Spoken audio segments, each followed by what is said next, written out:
Thrissur Chalakudy water അതോറിറ്റിക്കെതിരെ പ്രതിഷേധവുമായി CPIM പ്രവർത്തകർ. മാസങ്ങളായിട്ടും കുടിവെള്ള പ്രശ്നത്തിന് പരിഹാരം കാണാത്ത അധികൃതരുടെ നടപടിക്കെതിരെയാണ് പ്രതിഷേധ സമരം സംഘടിപ്പിച്ചത്. നിലവാരം കുറഞ്ഞതും കാലഹരണപ്പെട്ടതുമായ പൈപ്പുകൾ മാറ്റിസ്ഥാപിക്കുക, കുടിവെള്ള വിതരണം സുഗമമായി നടത്തുന്നതിനാവശ്യമായ നടപടികൾ സ്വീകരിക്കുക തുടങ്ങിയ ആവശ്യങ്ങൾ ഉന്നയിച്ചാണ് CPIMന്റെ നേതൃത്വത്തിൽ ചാലക്കുടി വാട്ടർ അതോറിറ്റി ഓഫീസിലേക്ക് പ്രതിഷേധ മാർച്ച് സംഘടിപ്പിച്ചത്.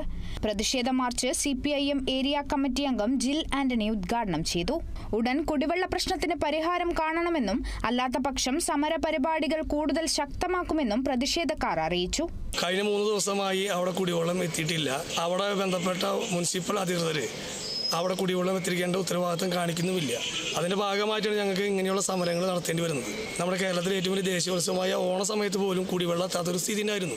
ഏറ്റവും കൂടുതൽ നമുക്കറിയാം, ചാലക്കുടി നഗരസഭയ്ക്കകത്ത് പാവപ്പെട്ട ജനങ്ങൾ തിങ്ങി പാർക്കുന്ന പ്രദേശമാണ് വിയാർപുരം എന്ന് പറയുന്നത്. 32, 33, 35 വാർഡുകളിലാണ് ഈ കുടിവെള്ള ക്ഷാമം അതിരൂക്ഷമായിട്ട് ഇപ്പോൾ ഉള്ളത്. അപ്പോൾ അതുകൊണ്ട് തന്നെ അവിടുത്തെ ബന്ധപ്പെട്ട വാർഡ് കൗൺസിലർമാരും ചാലക്കുടി നഗരസഭയും ഇതിൻ്റെ ഉത്തരവാദിത്തം ഏറ്റെടുത്തുകൊണ്ട് കുടിവെള്ളം എത്തിക്കാവുന്നൊരു സ്ഥിതി അവിടെ ഇപ്പോൾ ഇല്ല.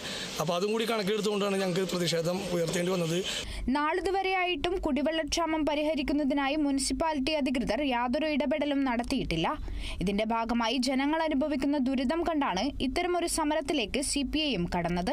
വാട്ടർ അതോറിറ്റിക്ക് മുന്നിൽ നടന്ന പ്രതിഷേധത്തിന് പിന്നാലെ 2 മാസത്തിനുള്ളിൽ കുടിവെള്ള പ്രശ്നത്തിന് ശാശ്വത പരിഹാരം കാണുന്നതിനാവശ്യമായ നടപടികൾ സ്വീകരിക്കുമെന്ന് വാട്ടർ അതോറിറ്റി അധികൃതർ അറിയിച്ചു. Kerala vision news, Thrissur.